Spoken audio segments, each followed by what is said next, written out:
তো আজকে নতুন একটা রেসিপি হবে আমাদের বাসায়, সেটা হচ্ছে আপনারা অনেকে জানেন না হয়তো, কলার থোরের। এতদিন আপনারা অনেক কিছুই খেয়েছেন, কলার থোর ভেজে খায়, কলার থোর দিয়ে হচ্ছে আপনারা অনেকে আছে যারা হচ্ছে পুরপুরি এবং চচ্চড়ি বানিয়ে খায়। তো আজকে নিউ একটা রেসিপি, আপনারা এর আগে খেয়েছেন কিনা অবশ্যই কমেন্টে জানাবেন।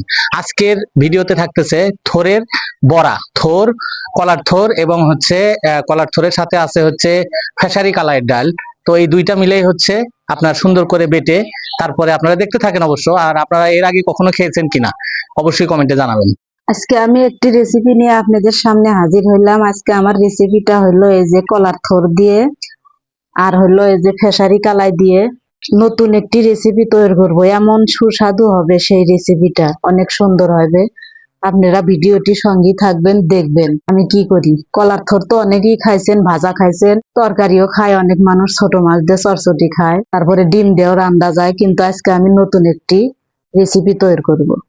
আপনারা ভিডিওটির সঙ্গে থাকুন, দেখতে থাকুন আমি কি করি। আজকের রেসিপিটা এমন সুন্দর সুস্বাদু হবে, কলার থোরের বড়া। আপনারা আমার ভিডিওটি আমার সঙ্গে থাকবেন, ধৈর্য সহকারে দেখবেন।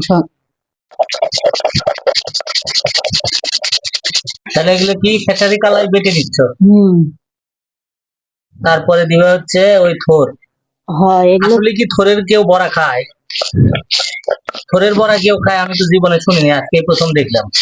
খায়া দেখবে কিরম যে লাগে। কলার থোর দিয়ে যে এই ইয়ে বানায়, মানে বড়া বানায়, এটা আজকে তোমার কাছে দেখলাম এবং তোমার থেকে শিখতেছি আজকে। তুমি খায়া বলবে যে কিরম লাগে, বন্ধুদেরকে খায়া বলবে। আমি আগে বানাই, তারপরে দেখবে। কলার থোর ভাপ দিয়ে পাটাই বেটে নিতে হবে। আচ্ছা, তুমি তাহলে বেটে নাও। আমি কালাইগুলো পাটাত বেটে নিই, তারপরে থোর সেদ্ধ করে নিয়ে এসে আবার পাটাত বেটে নিব। কিছুক্ষণ পরে আবার ফিরে আসবো। কালাইগুলো কিন্তু বাটা শেষ, এখন আমি কালাই তুলে নিলাম। এখন বাটবো হলো এই যে কলার থোর ভাপ দিয়ে নিছি। এই যে কলার থোর ভাপ দিয়ে পানি ঝরিয়ে নিছি। ভাপ দেওয়াটা আপনাদের দেখাই নাই কে, কারণ ভিডিওটা বড় হয়ে যায় দেখে ভাপ দেওয়া দেখাইনি। তো আপনারা সবাই যারা বড়া বানাবেন এরকম করে কলার থোর বাইসিয়া ভাপ দিয়ে নেবেন ধুয়ে। এখন আমি থোর গুলো বেটে নিব। থোর গুলো বেটে নিয়ে আপনারা ভিডিওটির সঙ্গেই থাকুন। বন্ধুরা এই দেখো, থোরটা কিন্তু বাটা শেষ। এখন আমি থোর তুলে নিব।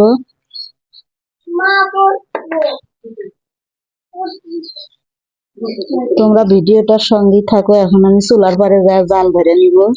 দেখো আমি কিভাবে বড়াগুলো ভাজি, দেখতে থাকো। বন্ধুরা এই যে আমি কালাই আর হলো এই যে কলার থোর বাটে নিয়ে চুলার পারে চলে আস। এই যে দিয়ে এগুলো হলো জিরা বেটে নিচ্ছি। আর এই যে দিয়ে নিলাম লবণ, স্বাদ মতো লবণ দিলাম।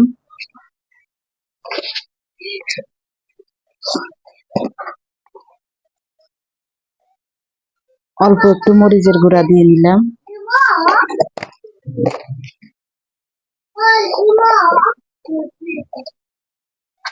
হলুদের গুঁড়া দিয়ে নিলাম। তো মরিচ হলুদ সবকিছু দিয়ে নিছি, লবণ, জিরা বাটা, জিরা বাটা দিছি। এখন এই যে দিয়ে নিলাম সুন্দর মতো পেস্ট কেটে নিছি, কাঁচামরিচ কেটে নিছি, এগুলো দিয়ে দিলাম।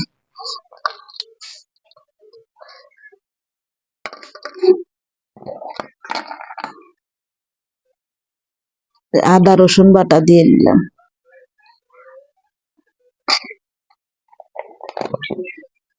এখন সুন্দর মতো মাখিয়ে নিব।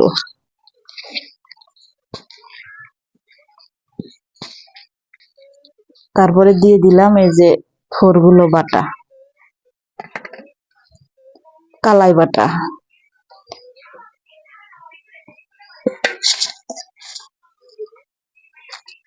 এখন সুন্দর করে নেড়ে চেড়ে মেখে নিব।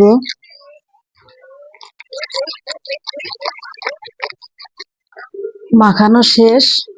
এখন এই যে চুলাই কড়াইটা উঠে দিব। চুলাই জাল ধরে নিছি, তেল দিয়ে নিলাম।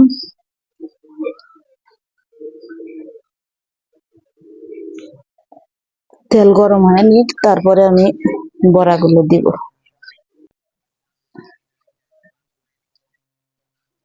তেল গরম হয়ে গেছে, এখন আমি বড়াগুলো দিয়ে দিলাম। বাজারেও কিন্তু এরকম সুস্বাদু বড়া কিনতে পাওয়া যায় না, অনেক স্বাদ লাগে।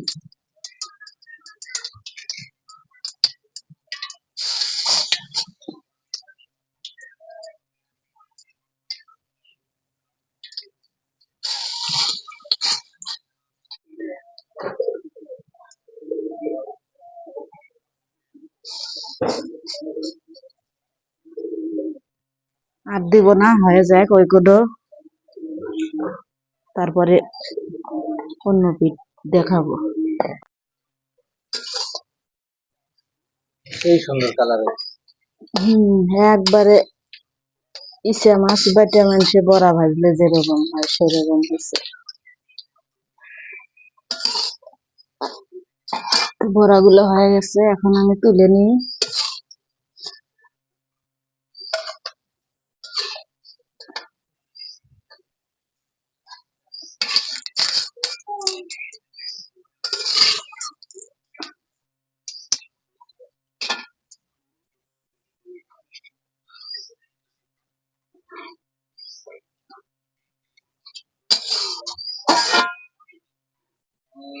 অনেক সুন্দর হয়েছে কালার, খাইতেও সুন্দর।